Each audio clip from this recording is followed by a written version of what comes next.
अनंत चतुर्दशी पर क्या करें और क्या न करें, यह जानना आपके लिए बेहद ही आवश्यक है, जिससे आप अनंत चतुर्दशी पर होने वाली गलतियों से बच सके। तो चलिए जानते हैं अनंत चतुर्दशी पर आपको क्या करना चाहिए और क्या नहीं करना चाहिए।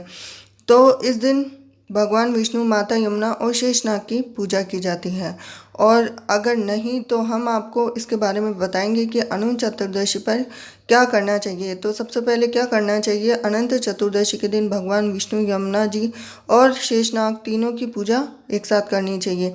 इससे अनंत सूत्र भी बांधा जाता है, लेकिन आपको अनंत सूत्र बांधने से पहले भगवान विष्णु के चरणों में रखना चाहिए। अनंत चतुर्दशी के दिन आपको रेशम या सूत के धागे का ही प्रयोग अनंत सूत्र के रूप में करना चाहिए।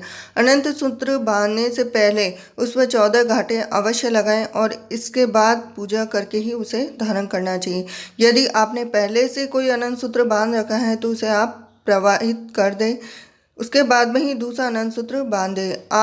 आप जो भी अनंत सूत्र बांधे उसे 1 साल अवश्य ही बांधे। यदि आप ऐसा नहीं कर सकते तो कम से कम 14 दिन तक उसे अवश्य अपनी कलाई पर बांधना चाहिए। पुरुषों को यह अनंत सूत्र दाहिनी कलाई पर और महिलाओं को यह अनंत सूत्र बाईं कलाई पर बांधना चाहिए।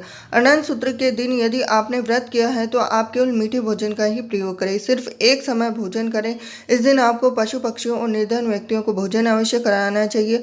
अनंत चतुर्दशी के दिन आपको ब्राह्मणों को भोजन कराकर अपनी श्रद्धा के अनुसार दक्षिणा देनी चाहिए। अब क्या नहीं करना चाहिए, तो सबसे पहले अनंत चतुर्दशी के दिन आपको किसी प्रकार का कोई अनैतिक कार्य नहीं करना चाहिए। यदि आपने अनंत सूत्र अपनी कलाई पे बांध रखा है तो आपको मांस मदिरा का सेवन बिल्कुल भी नहीं करना चाहिए। अगर आपने अनंत सूत्र बांध रखा है तो उसे न तो तोड़े न ही टूटने दे। यदि आपने अनंत चतुर्दशी का व्रत किया है तो आपको इस दिन नमक का प्रयोग बिल्कुल भी नहीं करना चाहिए। इस दिन आपको भूल कर भी झूठ नहीं बोलना चाहिए और अपने बुजुर्गों, किसी निर्धन व्यक्ति का अपमान नहीं करना चाहिए, न ही किसी पशु या पक्षी को सताना चाहिए।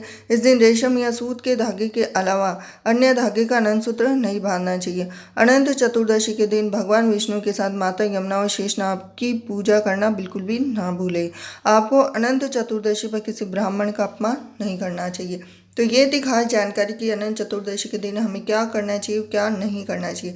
जानकारी पसंद आई हो तो वीडियो को लाइक कीजिए, चैनल को सब्सक्राइब कीजिए, बेल आइकन बटन दबा दीजिए। तो मिलती हूँ नेक्स्ट वीडियो में।